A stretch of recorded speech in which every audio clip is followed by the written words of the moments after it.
Hello everybody and welcome to today's video, today's Meditation Monday. We are on chapter 6. It's titled, The Secret of Sowing. Do not be deceived. God is not mocked, for whatever a man sows, that he will also reap. For he who sows to his flesh will of the flesh reap corruption, but he who sows to the Spirit will of the Spirit reap everlasting life. And let us not grow weary while we're doing good, for in due season we shall reap if we do not lose heart. Galatians chapter 6, verses 7 to 9. Perhaps the most common struggle of Christians when it comes to the secret place is to feel like they're spinning their wheels, that their time in prayer and meditation is accomplishing nothing.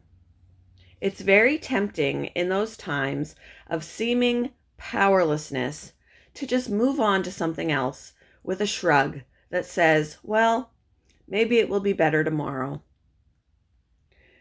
Some of us have become so discouraged with feelings of ineffectiveness that we have fallen into a slump of neglect. I hope the secret of this chapter will help to get you back on track. Here's the awesome secret of Galatians chapter 6. When you sow to the Spirit by giving dedicated time to the secret place, you will eventually reap life in the Spirit.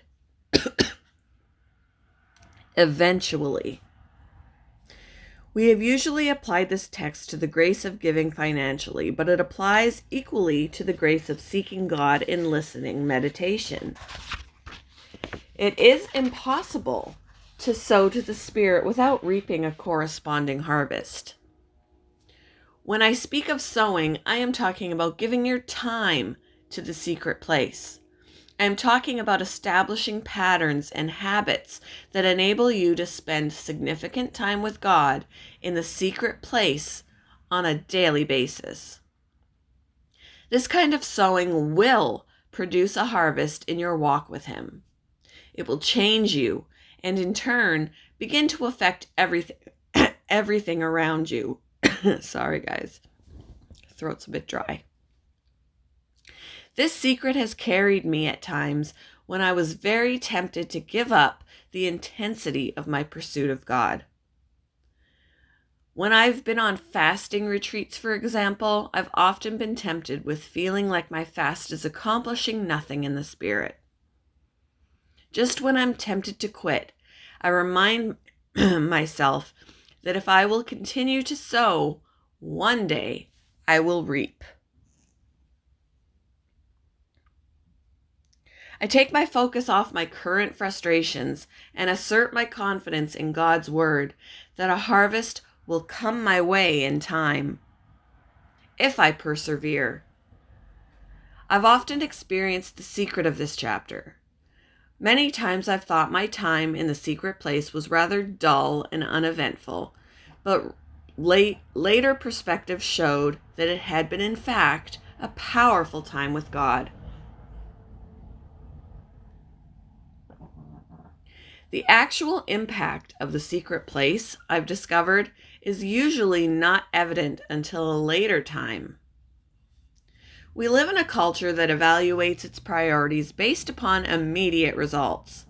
The voices of the world are demanding that we produce now.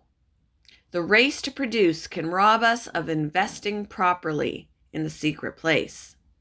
We must not evaluate our spiritual progress based upon how many projects we've accomplished or deadlines we met today. Our devotional life with God is more like the planting of a garden. When we arise from sowing into the secret place, we will not usually be able to point to immediate results or benefits. What we sow today will require an entire season of growth before the results manifest. Sowing is usually extremely mundane, boring, and menial. Rarely are the benefits of sowing seen at the time. Usually it takes a period of time before the benefits of the sowing start to become self-evident. Authentic spiritual harvest is rarely instantaneous. The wise believer who understands this will devote himself to arduous sowing, knowing that at the right time he will reap if he does not lose heart. He who tills his land will be satisfied with bread. To have a harvest, you must till or prepare the soil of your heart and then implant God's word into your heart.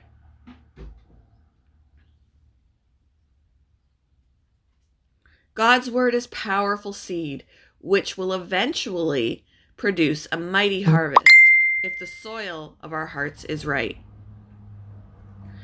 Every moment you spend in the secret place is an investment. You are investing into eternal realities.